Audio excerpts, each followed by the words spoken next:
Hello, everyone, and welcome to another episode of the Engaged Family Gaming Podcast. My name is Stephen Dutzman. I'm your host. I am your statuesque host. In this case, I don't mean that to describe my physical appearance. I mean to describe the fact that my webcam busted 5 minutes ago. As things are wont to do at the last minute. Yes, as we were trying to go live, my camera said, "You know what? I am one of the oldest Engaged Family Gaming employees. It's true. Quit. Been around longer than me. It has, in fact, been around longer than you. So it quit. True. So the good old Logitech 1080. Now, it's worth mentioning this. I had a 1080 webcam. Oh, wow. Before most other people did. I went for real. So now I guess we're just going to have to get a 4K. We're just going to have to go for real. And, we'll see what we do. But in the meantime, we have been promising this for quite some time. This is the last couple of weeks have been dominated, and by last couple of weeks I mean the last couple of episodes have been dominated by Summer Game Fest and video game announcements, etc. We've kind of pushed off talking about board games, and it's time for all of that to come to an end. Because within the last couple of weeks, we've had Origins Game Fair, which is... We did. I think it maybe... Can we call it like the kickoff to the summer board game convention season that also includes Gen Con and a number of Dice Tower events? So, yeah, very exciting stuff happened there. We were not there this time. Yet. We're not there yet. But we what we thought we would do is get a little wild, and we thought we would kind of go shopping. because we found a list of the games that were going to be there. And so we went through and we are going to pick out some games that we think we want to get to the table by the end of the year, the ones we are most excited about. And hopefully you'll be excited about them too, as you're probably going to hear more about them by the end of the year. So, but before we do that, we have some unfinished business. So on our last episode, Linda, I issued an official summer challenge, which I challenged you to play a video game, like not in a dismissive way. Nope. But for real. Try something new. You work for a video game website. It's true. You know what I mean? Like you work for a video game website, so it's time to expand your horizons. I feel like it's the equivalent of like I had never played a board game before. Right. So you took it to TikTok because you are an enterprising content creator. And so tell me how that all happened. All right. So knowing better than to just say, hey, what should I play? You suggested one game and my boys suggested two very good games for somebody at my level of proficiency, being a very much beginner. And you had suggested Spider-Man. And then my boys suggested Kirby Star Allies and Super Mario Odyssey. So I took it to the TikTok and I got a handful of responses. And I had one other person say, go for Spider-Man. But the overwhelming majority was Super Mario Odyssey. So that is the one I'm going to try. I'm going to put it in, get the Pro Controller in my hand and go to town. And I'm going to make sure my boys help me put it on the basic beginner settings, because I know they've got a lot of those. There's the settings that can like really guide you through it and make it as simple as possible. So we're going to make sure it's set on like the super easy mode. So that's what my project's going to be. So, I mean, I know you like to keep busy during the summer months. And so what I find interesting is you're normally when you and I talk in the spring about like, what's your summer going to be like? It's always like, oh, well, I need to repair this thing. We have a big garden. We have like 6 different things up at camp we need to fix. And I'm glad to see that I have been a bad enough influence on you. That one of your new summer projects is to play a video game. So I look forward upon our next episode to hear how this is going. Okay. I think, because truthfully I picked Spider-Man because I thought, you might like the character, etc., that kind of thing. But Super Mario Odyssey is an inspired choice. So I'm super impressed that your kids came up with that. Because Super Mario Odyssey it's one of our EFG essentials for a reason. Right. And there is an advantage I have going into it too. I watched a lot of their gameplay. Yeah. So I feel like going into it, I know more about what I'm going to deal with. Whereas the Spider-Man, I didn't watch as much gameplay when that was being played in the house. So I get that. I think, I watched some, but I feel like I saw more of the Super Mario Odyssey gameplay when it was being played in the house. So I think it's going to be a good fit. I mean, depending on how I like it, I think Spider-Man might be the next game to try. But I feel like this is a good first step for me because I know what I'm getting into a little bit more. Agreed. I think so too. This will kind of tell us whether or not it's your jam or not. It's true. And truthfully, I think that you're going to come out of it at least pleasantly surprised. Do I believe that all of a sudden you're going to like subscribe to World of Warcraft and be like a world first mythic raider? I mean, that's possible because I do know you are competitive. But stranger things have happened. Like you being a content creator, you never would have thought that would be the case. No.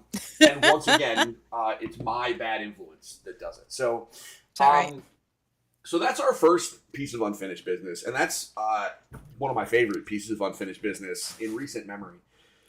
The other one is going around the horn. You and I have a lot of board games to talk about because you have been going through them like crazy now that school is over. And that is, I think we're going to pace ourselves. I don't think we can talk about everything. But you have been trying to play at least a game every couple of days. I'm sure your kids are miserable. They just are despising it. It's been fun. I actually gave myself sort of a challenge. I inventoried all the games that I had never personally played that were in my collection, and it was 36 games. That's many. Uh, that's a lot. So I'm sort of challenging myself just to see how many I can get played. And so far, I've got 6 of them down. So it's nice. It's a dent. It's a good start. Most of them have been pretty light games for the most part. But yeah, no, it's a fun little challenge. And if anyone wants to follow that saga, I'm documenting it all on TikTok. I'm doing a video for each game I play. Plus, if there's other things that I end up playing, I'm just throwing those in and making little videos as well. So just a little fun project as well as the video game project. So Yeah, I think it's great. projects I mean, galore. I think it's good content. It's a It good is. excuse to get some of the games to the table, and I knew a lot of the games. That I knew a lot of the games that were on that list, and I knew that it was going to, for at least a good half of them, really, it was just a matter of convenience, and this is just a good Right. this is just a good opportunity to get through them.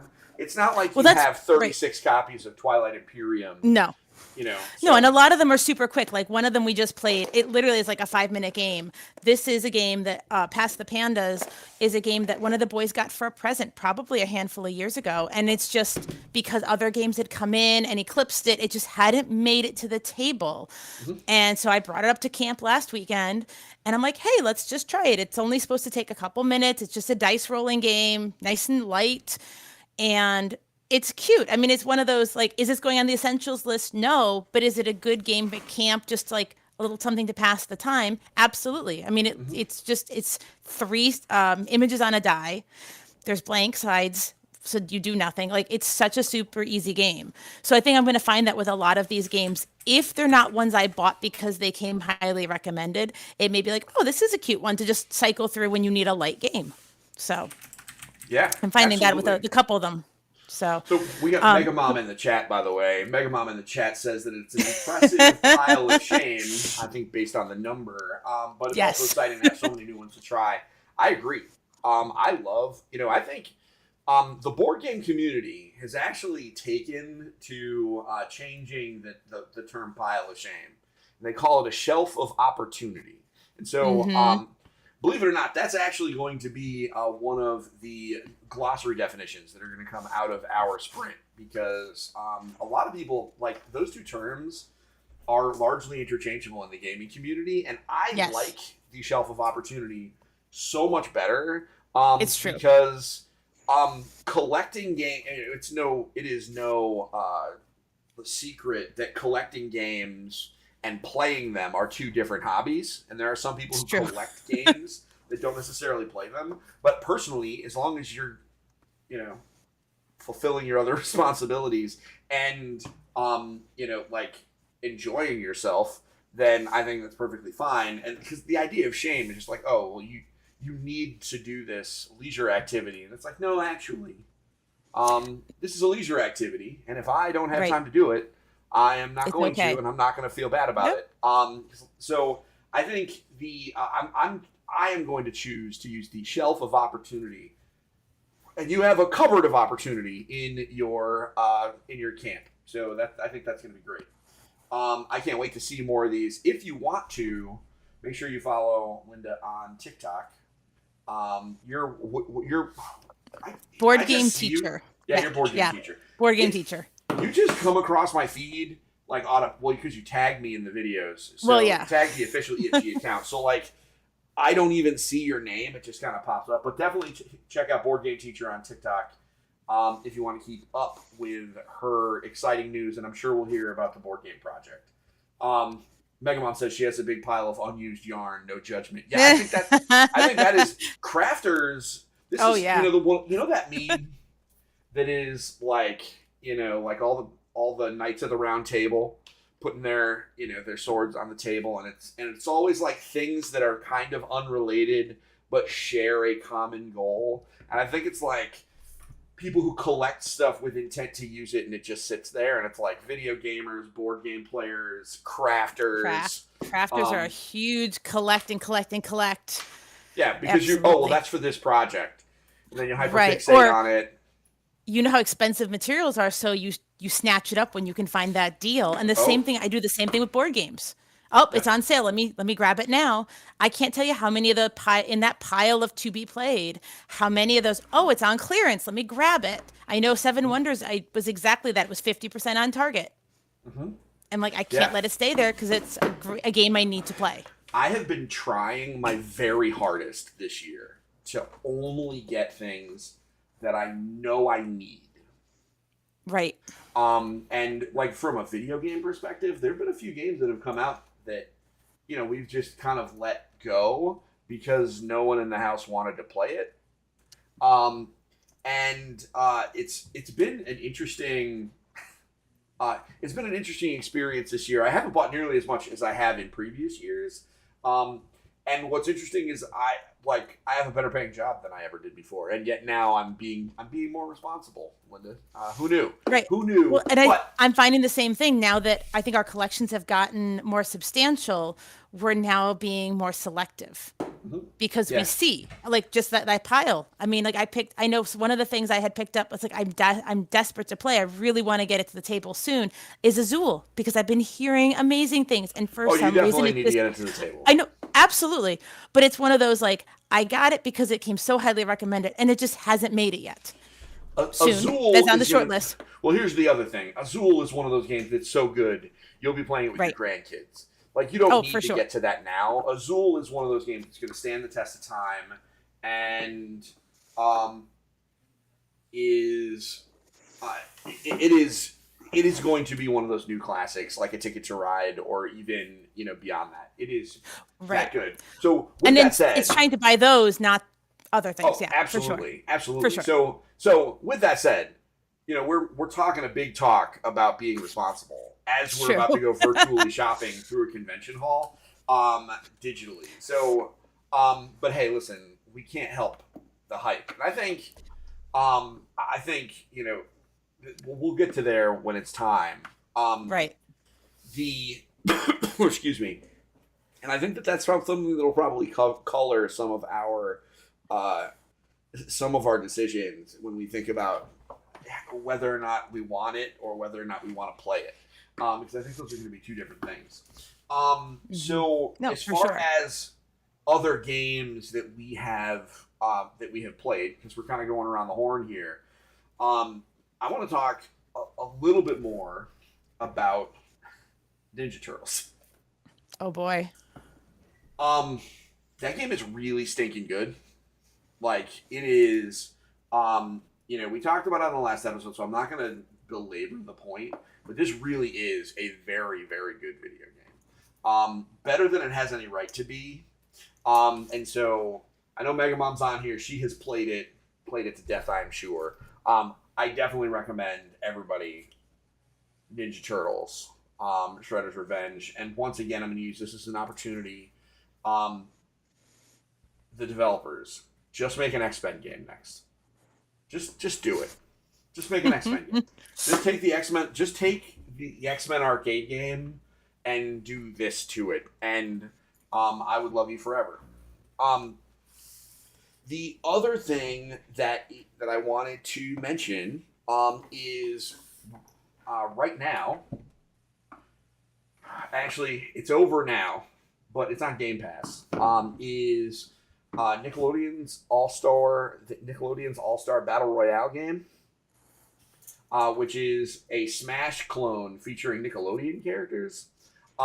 One of the big digs against it when it first came out was that it felt a little soulless because it didn't have voice acting, and they have patched that in. So really? if you were interested in that game, but you kind of wanted to pass on it because you didn't want to, it seemed weird to play a game with like Avatar, Aang, and Korra, and like all them, and like no voice acting, that has been fixed. So it's worth taking a look at. Also, I found out that Garfield is in it. Oh, that's kind of fun. You'll never wonder why I found out that Garfield is in it, is because my middle son, who is on a quest to be a Garfield influencer, found out that Garfield was a playable character in it, and obviously that determined his main. So he has been playing through it, and I've been watching him try and learn competitive Garfield. I I can't imagine competitive Garfield. Oh, he said he's not on a celebrity. He's not on an influencer journey. He is already a Garfield micro celebrity. Um, Okay. you and your what 17 followers on TikTok? 18. Oh, 18 now. Oh, he's up to 18. It's Oh, worth mentioning. progress. It's worth mentioning if he were not if he because he did the right thing, put his age in correctly. Had he lied and said he was 18 and was making a regular old account, I would suspect that he would be much higher. So I see. he's because the way TikTok works, and I think this is something that's actually kind of interesting, is if you're under age 18 and you're a minor, people can't they can't comment on your posts. Oh, So that's you a can get views smart. and likes, but you can't get But you comments. can't get That's actually really Um, smart because the internet is a terrible place with comments. Yeah, absolutely. Generally. Absolutely, and I think that that's so it on the one hand it does help, kind of prevent all sorts of stuff. The downside is I would be okay because I am monitoring him. I would Right. be okay if he was growing a following for this because I'm monitoring it. And unfortunately he's a little stunted because of that. However, it'll be there when he gets there. He's just making a big old body of work. And it's impressive, I think. Because he's hit consistent content milestones that I sure haven't. That's as cool. far as the amount of consistent content that he has published. So I've actually been very impressed by that. But anyway, so the Nickelodeon All-Star Battle Royale game, it's there. And there's voice acting now. That's it. That's really all I wanted to say. What other games have you been playing, Linda? So I had one that happened to have come to our house in a small basket around April. We got this one, the Mandalorian version of Something Wild. We also got a Star Wars version that has Darth Vader as the mini pop. And this is a very cute card game, very easy, plays in about 15, 20 minutes. And the premise is you get a hand of cards and you're playing cards in front of you, and the cards that are laid out in front of you for your personal cards, you're trying to either make a run of cards, sequential numbers of all the same color, or gather cards of the same number in different colors. And all you're trying to do is get 3, and then you can get the power cards that are in the center, and they give you special extra abilities if you have the pop figure, the Funko Pop figure. You can activate those powers on your turn. And there's all different mechanics on what makes the little pop move from player to player. And once you gather 3 power cards, you win. So it's a very easy game to learn. And this is one of the ones we played at camp. The boys actually learned it with their dad first, and then I had them teach me. Okay. So this is another one off my pile of to be played. So cute. I just actually posted a TikTok of the game this afternoon. But it's really a fun little game because it has a few other little steps, little mechanics. It makes it just a little more interesting without a lot of complexity. I mean, they recommend this for ages 6 and up, and I think that's a really spot on recommendation. There's almost no reading. It's just the power cards, and it's mostly symbols to show what it does. So it's really low on the reading requirements, which is really nice. And they've got other skins for themes. So we ended up getting the Mandalorian and the Star Wars, but there's other themes out there. And it's Funko, so they've got all the licenses they can tap into. They could make a bazillion of these. So and they have. If yeah. you go look at Target or Walmart, or if you go on Amazon, you can do that right now. I'm sure there's a ton. Something Wild, right? Yep. Something Wild Funko. Here we go. So we got, just from the first page of results, we have Woody, The Mandalorian, obviously, Spider-Man, Dr. Seuss, Mickey Mouse, Jack Skellington, The Little Mermaid. I only see one repeat. Yeah, I mean, so it's, yeah, I think there's a lot. There are a lot. There's a bunch. Of them. So definitely, if this is one of those, if you pick up one and you like it, right, you can definitely get more.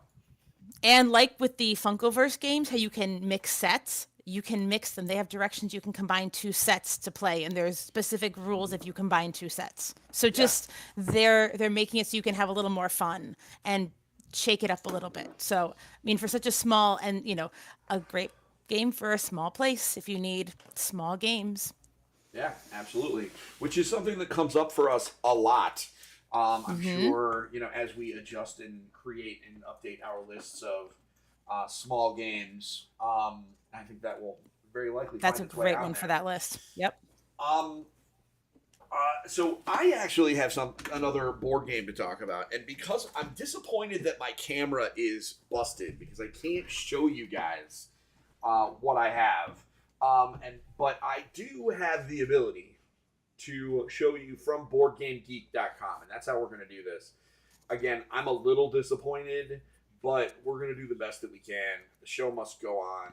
It's true. Um, Now, you made a TikTok about this one though, didn't you? I did, in fact. So, So so I they would can go encourage check out everybody that to go. too. Yeah, absolutely. I would encourage people to go take a look at the Engaged Family Gaming TikTok. If you don't have a TikTok yet, you should make one, and just follow me and Linda. That's it. It's true. You can. We'd love we to will have you. We will entertain you plenty, and it will actually. There are some folks that are in our same genre that if you just follow the two of us, you'll probably get a decent collection of people. Some of whom we have to get on the show. We do. But some of our mutuals. But the game that I got from Kickstarter, and let me go ahead and get us over there. The game I got from Kickstarter is Marvel Dice Throne. And so what I'm doing here is just so this is what the cover of the box more or less looks like. I bought it on Kickstarter because Dice Throne itself is a multiplayer combat dice game. Think of it like King of Tokyo, but a little bit more advanced, where there's specific characters that you're playing as that have different abilities, and you're trying to roll dice and match up to their powers. And Dice Throne was kind of a generic fantasy thing with a bunch of interesting characters that were different archetypes, but they were not specific characters. When this came to Kickstarter with Marvel characters, I was like, okay, I'm in now, because I like Marvel stuff. And so this is on the screen right now is Miles Morales, Spider-Man. He's one of the characters that came in the first season of Marvel Dice Throne. Joining Miles Morales, Spider-Man, is Thor, Loki, Captain Marvel, Black Panther, Doctor Strange, Black Widow, and the Scarlet Witch, which I think is cool for a number of reasons. One of them being, boy oh boy, did they leave a whole bunch of holes in the Marvel Cinematic and Marvel Comic Universe to give us more characters. Usually, Dice Throne comes in pairs. So this is 8 characters, so usually there will be other pairs that will come up, like Captain America, Iron Man, stuff like that. Although I would suspect that they would be separate just to anchor their own, because that's how marketing works. This is a very cool game. It is relatively simple to learn if you have ever played Yahtzee before, because this is another one of those roll and then activate an ability depending upon the dice that you have in your pool. And the dice in your pool are going to be, it's just different dice combinations, and you can re-roll your dice. It's like Yahtzee or like King of Tokyo. And what I really like about it is what you see on the screen here. So this is for those of you watching either live or watching on YouTube. If you are listening to the audio version, it has a really awesome cardboard playboard with very specific descriptions, like spots on the board that show what the combination of dice you need and what the ability is. And there are some cards that you mess around with too. And the idea is you are it's a multiplayer combat game. The art is great. The obviously the characters are cool. We know who they are. So yeah, this came from Kickstarter for me. A few weeks ago, or not a few weeks ago, a couple of days ago at this point, maybe a week. Yeah, I don't even know. If that, I know time is a circle. Yeah, time is. Who knows what time it is? And I'm very excited about this one. This is one of those ones I would have brought it on Saturday or on Sunday when we saw each other, but there was just going to be too many people, so it No, wasn't even and worth it. that was I know, I was hoping we'd break off and have like even some of the little games, but it was everyone was enjoying the camp, the lake, being Yeah, outside and seeing people. So it was definitely not a game day, but it was a great yeah, visit day. So yeah. next time, games to the Next time, table. number one rule about spending time with friends is if it's not time for games, it's not time for games, and And that's that's what we learned. okay. Um, Now, speaking of Dice Throne, this is a little bit of a Okay. segue outside of Around the Horn and into a Kickstarter spotlight. There's a new Dice Throne on Kickstarter right now, Oh, neat. and that is a new pairing. You know how I said they came in pairs? Yeah. And this is a Christmas themed Dice Throne that is going to be delivered by Christmas of 2022, and that is Santa Claus versus Krampus. Oh my goodness, that sounds amazing. So this was a Kickstarter that went live yesterday, maybe 2 days ago. It's a 2 week Kickstarter, 12 days Oh, to it's go. short. So 2 days ago. Wow. They were looking for 30 grand. They already have 300,000, give or less. Oh my goodness. Not surprised. This is this is a Kickstarter for a well established franchise, but this is more like a special holiday edition. You can buy just the battle box with those two guys, and it'll include a Santa's Workshop promo. But also, there are additional. One of them called the Whole Sleigh, which is all Oh my of it. goodness. Of course, it's the whole sleigh. Everything It's except Marvel. It doesn't have the Marvel stuff Okay. in here. So it's just the previous, like the fantasy Okay. version. But my Right. understanding is that they are all interchangeable.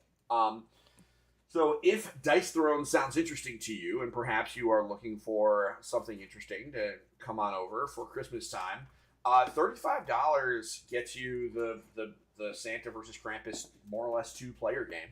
I think that's kind of neat. $59 gets you the game, and then it includes 2 miniatures. I think that might be a little bit much.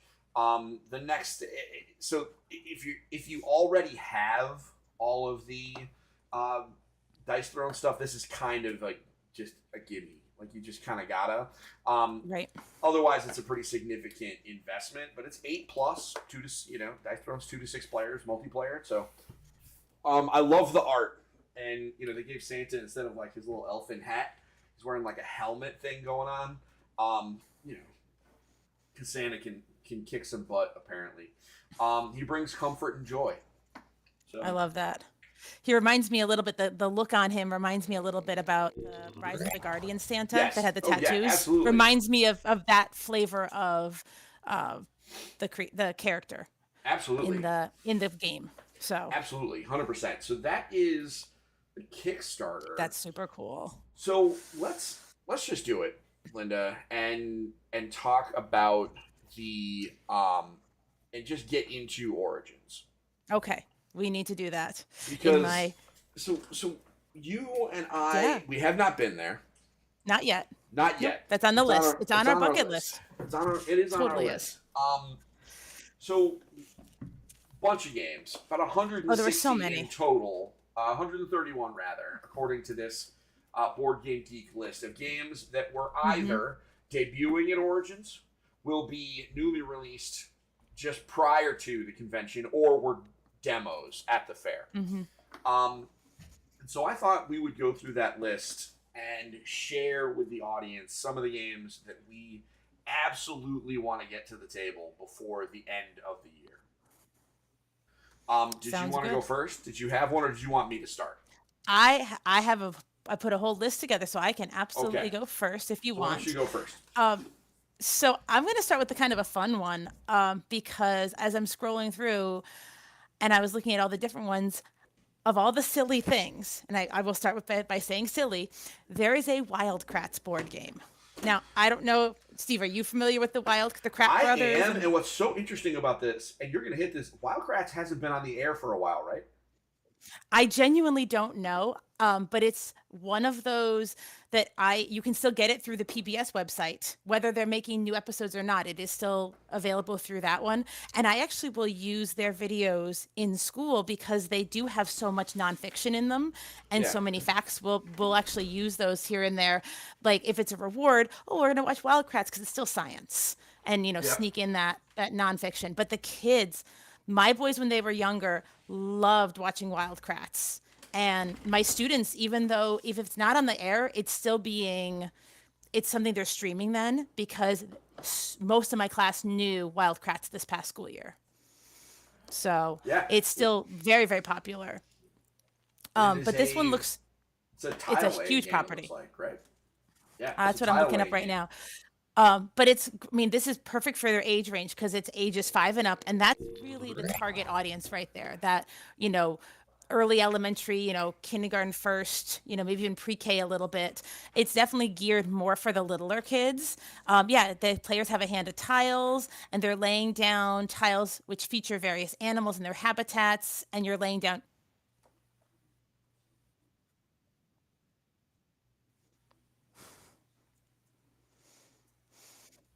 Sorry Sorry about about that. that. There was a little noise in the background.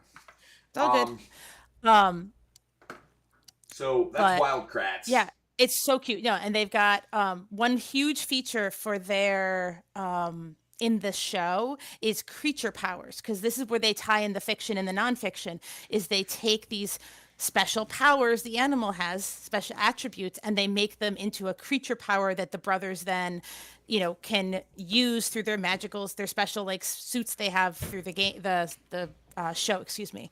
And it's super cute. So I love that they've tied in that language with the creature power. And it just looks very cute for younger children.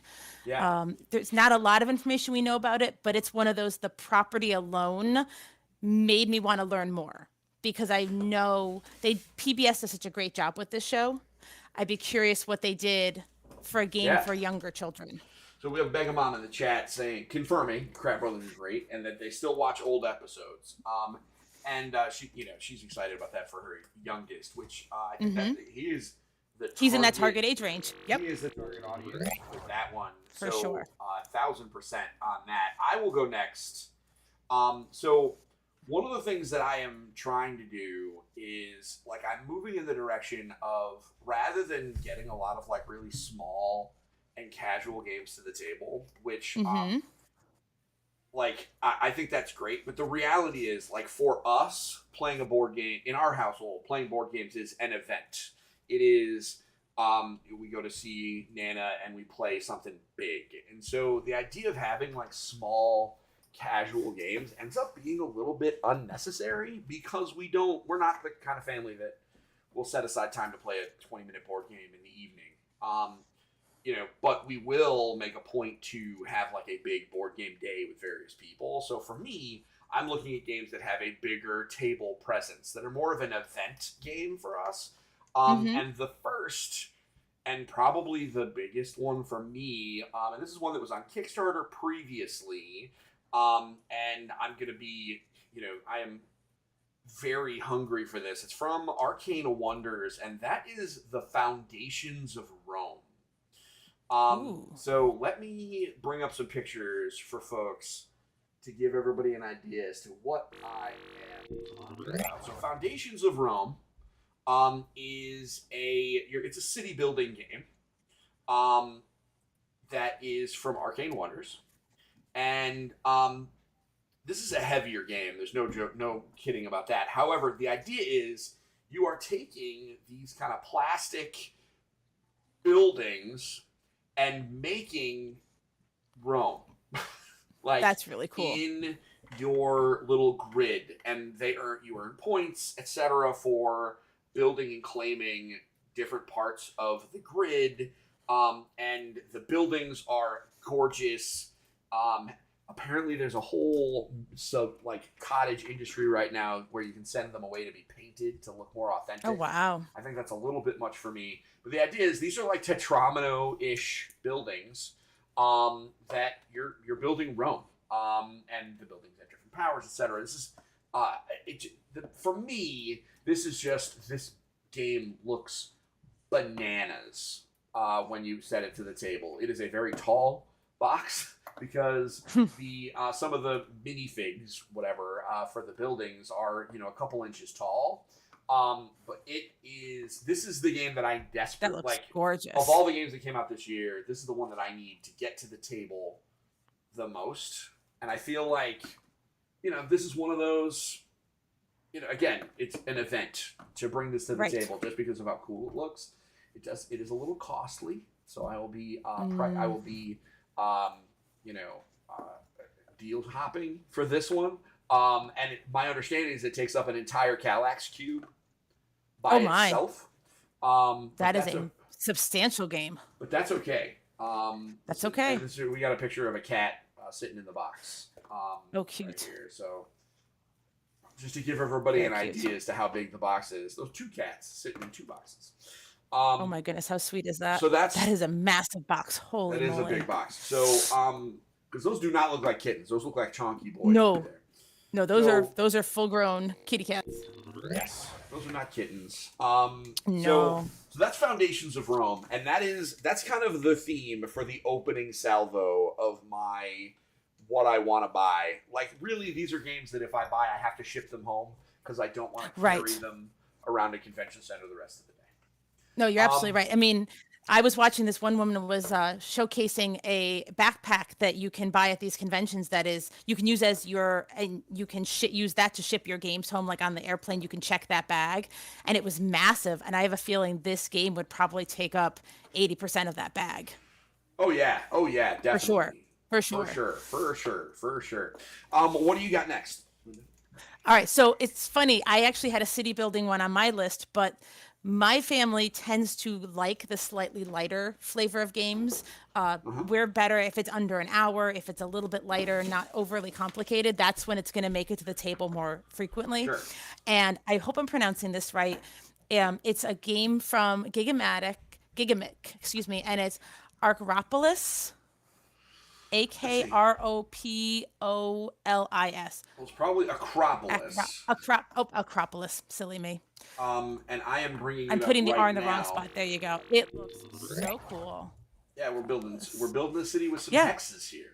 But this one's in ancient Greek, and you're building housing, temples, markets, gardens, and barracks to grow your city and triumph over the others. And you've got to make sure you're collecting stones. So you're choosing tiles from the construction site, arranging it in your city to unlock each district's full potential and build on higher levels and increase the value of your districts. And what I liked with this one is that gameplay time's only 20 to 30 minutes, which that fits my family's dynamic the best right now. Under an hour definitely is the way for us. And it's rated 10 plus, but per Board Game Geek, they're saying 10 plus is a better fit than 8 plus. So again, I think that guideline is going to really put it in our wheelhouse better. And the tiles look really neat. The artwork on it is like really cool looking. I love tile laying games. And the laying out hexes and then building up on top of them is a really cool mechanic. So don't know a lot about it beyond that, but listen, a tile laying city building game sure does sound pretty cool to me. Let's see if there's any other. Got a picture here of a close up of what some of the stacked up towers look like, and I mean those look like some chunky pieces too, which I also am a big fan of. You do know I like a good board game with some tactile presence. Oh, absolutely.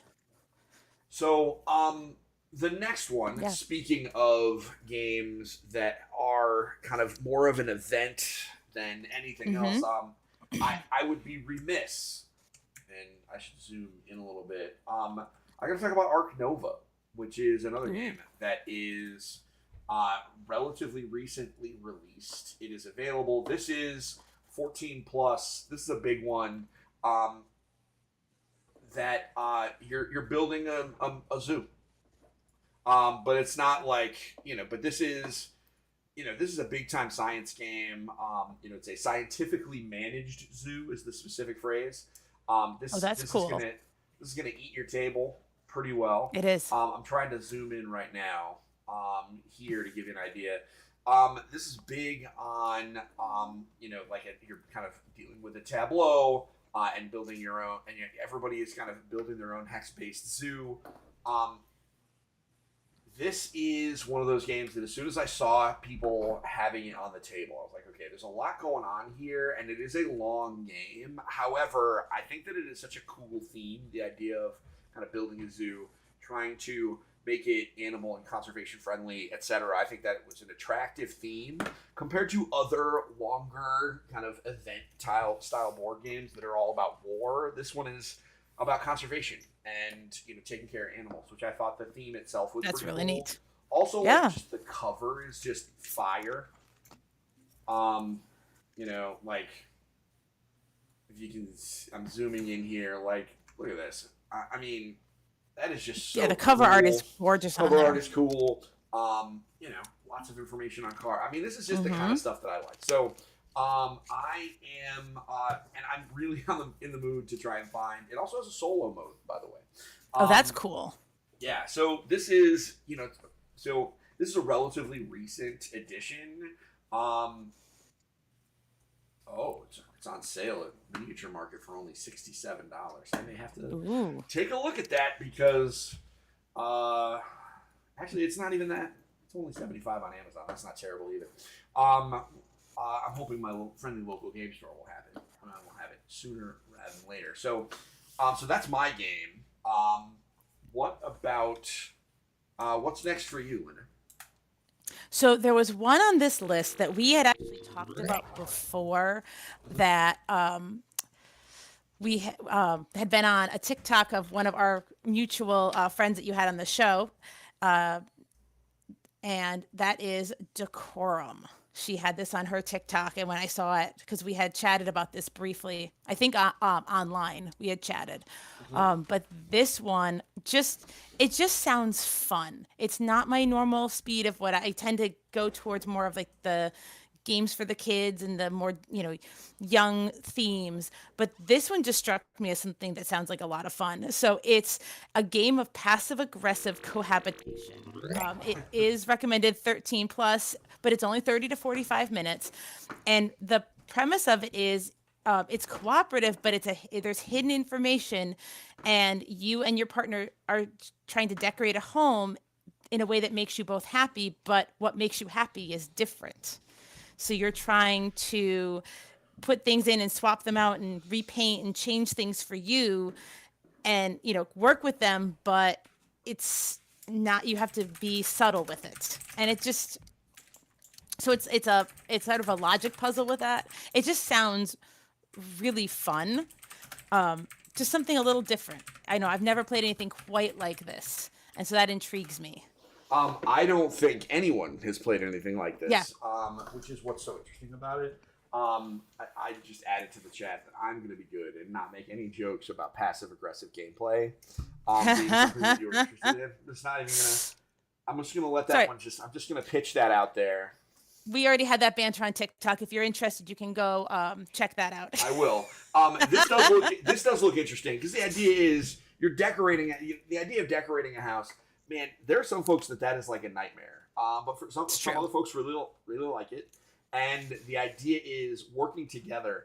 My problem is I don't have any like real frame of reference for this because in most cases I don't care. So my answer would be whatever you want, honey. And that doesn't work in this game because then you lose. You can't. So I'm interested to see what it would be like trying to decorate with someone when I actually have an end goal that is not survival, Exactly. Yep. So and I think the art style on this one is super retro. Like it really feels like very 70s to me. I think it does with cool. the color choice and everything for sure. It's just like just look at some of these tokens. Like this is pretty cool. There's some of the decorations are awful, and I don't know why anyone would want them. But that is again why it's just a game, because if exactly and just look at that cover. The cover art is great. So a game of passive aggressive cohabitation. It's another one I suspect will find its way to us. I'm going to talk about Boop. Speaking of not games that are. This is the one. This is like one of the exceptions. Boop is an abstract strategy game from Smirk and Laughter Games. This is designed by Scott Brady, the same guy that did Hughes and Hughes, Clues Yep. and Hughes, Hughes and Clues. I don't even know. Hughes, color I think game. it's Hughes and Hughes. Yes, Hughes the and color one Hughes. from the OP. Yep. This one is. And this was on my list too. I had this Yeah. one on my list too. This one jumped out at me. You are cats bouncing So on a bed. cute. And it's an abstract strategy game where you are cats trying to bounce each other off of the bed. It has gone through a number of iterations, design and game piece wise. This is where it's settled at now. So if you like cats and you like the idea of cats battling it out for area control, this is it. This is the game. This is one of those So games cute. like Scott Brady, the guy who designed this, who designed Hughes and Clues. Super cool dude. And I could not have been, and I'm friends with him on Facebook, so I get to see, and it's been really a treat to see this game kind of move along. And with him being like, I'm really excited about this. This is gonna be awesome, but I can't show you anything, to being able to see it. And now it's here, and as soon as I saw it, I was like, oh my gosh. You know who wants to play this game really bad and doesn't know? My daughter. Yes. she's Oh, gonna be yes. I all could see in. her. She's going to be a Boop champion, I Oh, think, for sure. because she does like cats. And this is the closest to a cat that she is going to get. I do want It's to, true. well, I mean, because, Mom is Yeah. crazy allergic. Oh, So, so allergic. Yeah. No. how about one more, Linda? Because Sure. we've been at this for a bit. What do you got? I can absolutely do one more. I have Creature Comforts. Hey, look, and I that did is- too. No way. I did It's like too. we're thinking the So same thing. I don't even need to work all that hard to find it. This is There you go. from Kitchen Table Board Games. These are the same people that did Food Fighters. Hmm. Which Has a is very not- similar art flavor. Yeah, which is not hard to like. They definitely have a specific design aesthetic on their They do. box. Which is great. You can always tell which ones are theirs. So tell me, why did you pick Creature Comforts? So I was picking this one because it honestly the cover art, because of fighters, that actually is what caught my eye. I'm like, oh, this reminds me of Food Fighters. I clicked on it and I'm like, and I started reading about it and it's like, oh, this one sounds interesting. So the premise is that you are spending the spring, summer, and fall gathering different goods from the forest and collecting items to make your home more inviting to the world, while the world outside is covered in a layer of snow. So, like in nature itself, you're spending the seasons, spring through fall, preparing to survive the winter and get through the winter Yeah. and make your den as comfortable as you can. Yep. And I mean, it just sounds adorable. And clicking through the components and the board, I mean, the little animal meeples look so cute. Yeah. It looks like there's I some gotta different do this dice. here. Yep. Yeah. I mean, the artwork, I mean, just like in Food Fighter, so cute. And I mean, it's one of those, it's rated 8+, and it looks like for an 8+ game, there's a lot going on, but not too much.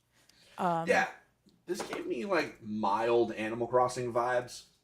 Yes. And it could be just because it's animal people, but that's kind of where I was, like that cozy feeling of trying to gather resources and food and build stuff.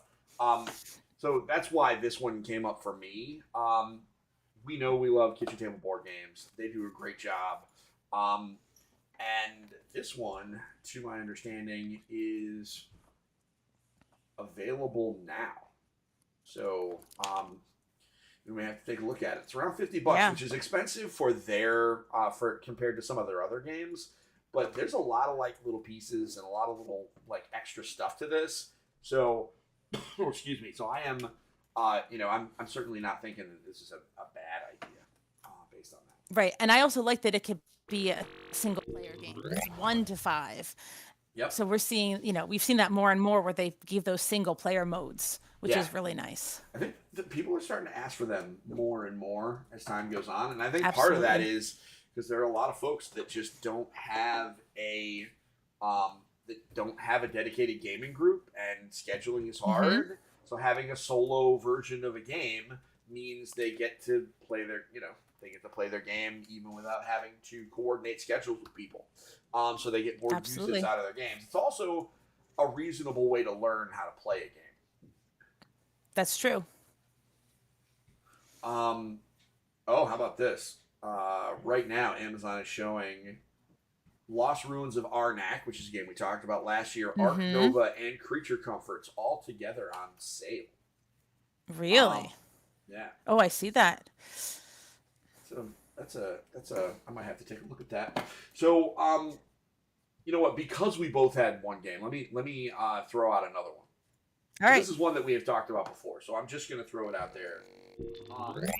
Listen, it's Disney Sorcerer's Arena. Oh, absolutely.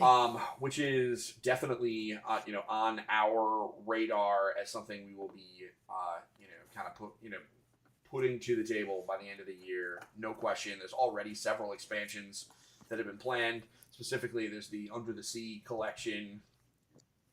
There's another one because this one the base edition includes Ariel, but there's another one with some other underwater hijinks. This just looks really awesome. It does look really cool. And everyone that I have spoken to who has played this game has thought it was pretty great. This feels like the OP's answer to Unmatched. Yes. Then if it's Unmatched but with the Disney license, like that sounds great to me. Oh, absolutely. That's something I would like to sit and play. This absolutely calls me to Mega give Mom it in a try. the chat is giving her own recommendation. She says if you have not yet gotten to play Mantis from the same folks that did Exploding Kittens, you should check it out. Super quick games, easy rules, and lots of fun. It's based on the Mantis shrimp. It's at Target. Ooh. We should just take a look at it. Absolutely. So, Linda, we did it. We did. We did it. One more episode in the books. Everybody, I appreciate you taking the time to listen to us today. Hope you enjoyed listening as much as Linda and I enjoyed recording. Obviously, everything's a little weird because my webcam is dead. So hopefully we can get a replacement in here quickly. Otherwise, we'll see how the streaming schedule goes. So It's true. But I hope you guys have a great night. We will see you soon. And until next time, don't forget to get your family game on. We'll see y'all soon. Bye. Bye.